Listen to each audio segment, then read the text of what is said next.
Bienvenue sur la 4e vidéo de votre formation pour développer l'état d'esprit nécessaire à la réussite de votre projet de création d'entreprise ou de développement. Mais finalement, cet état d'esprit de croissance est aussi une très bonne chose pour tous les domaines de notre vie. Aujourd'hui, il va être question des feedbacks.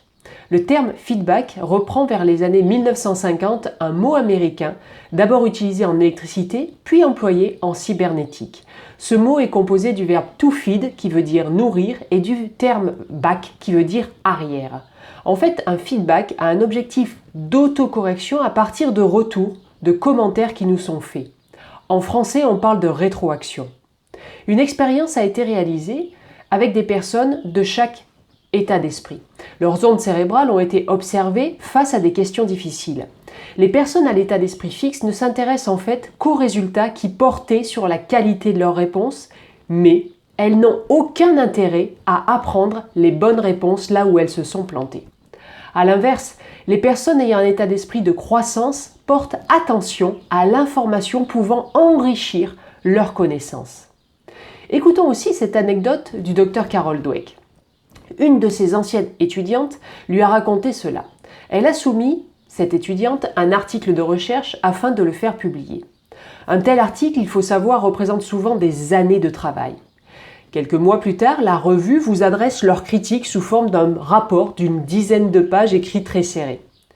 Cette étudiante avait ainsi envoyé ses recherches à une revue de sa discipline qui était très en vue. Quand elle a reçu le retour de cette revue, elle a été anéantie. Elle avait été jugée, le travail était imparfait et par extension, elle l'était également. Le temps passait, mais elle ne voulait pas se résoudre à analyser les critiques ou à retravailler son article. Carol Dweck lui a alors conseillé de changer d'état d'esprit. « Écoute, lui a-t-elle dit, ça ne te concerne pas toi, c'est leur travail. Leur travail est de trouver tous les défauts possibles. Ton travail à toi est d'apprendre à partir de leurs critiques éclairées et d'améliorer encore ton article. » Ainsi, l'étudiante a révisé son article pendant des heures, qui a ensuite été chaleureusement accepté par la même revue.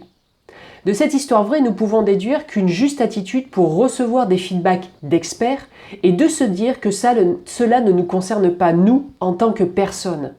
Le feedback d'experts sur leurs questions, ils font leur travail et nous le nôtre de nous servir de ce qui nous renvoie, afin d'évoluer, progresser, apprendre. Bien sûr, nous parlons ici des feedbacks que vous sollicitez auprès de personnes que vous savez expertes ou spécialistes d'un domaine. Il y a donc une demande volontaire de votre part, une demande volontaire de bénéficier du regard, de l'expertise de quelqu'un que vous jugez compétent, que vous jugez pouvoir vous faire ce retour éclairé.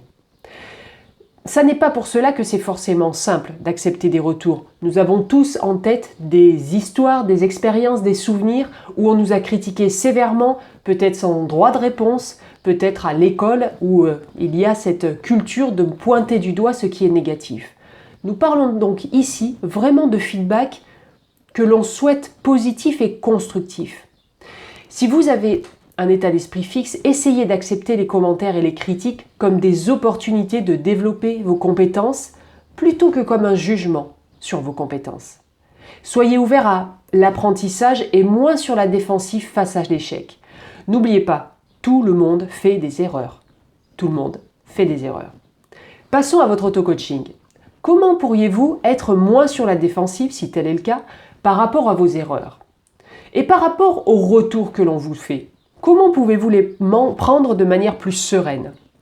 Pourriez-vous profiter davantage du feedback que vous obtenez? Et par rapport à votre projet de création d'entreprise, à qui pourriez-vous demander actuellement du feedback bienveillant et constructif concernant votre projet? Quand allez-vous le faire?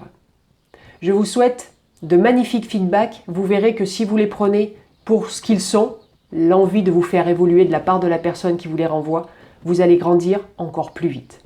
À bientôt.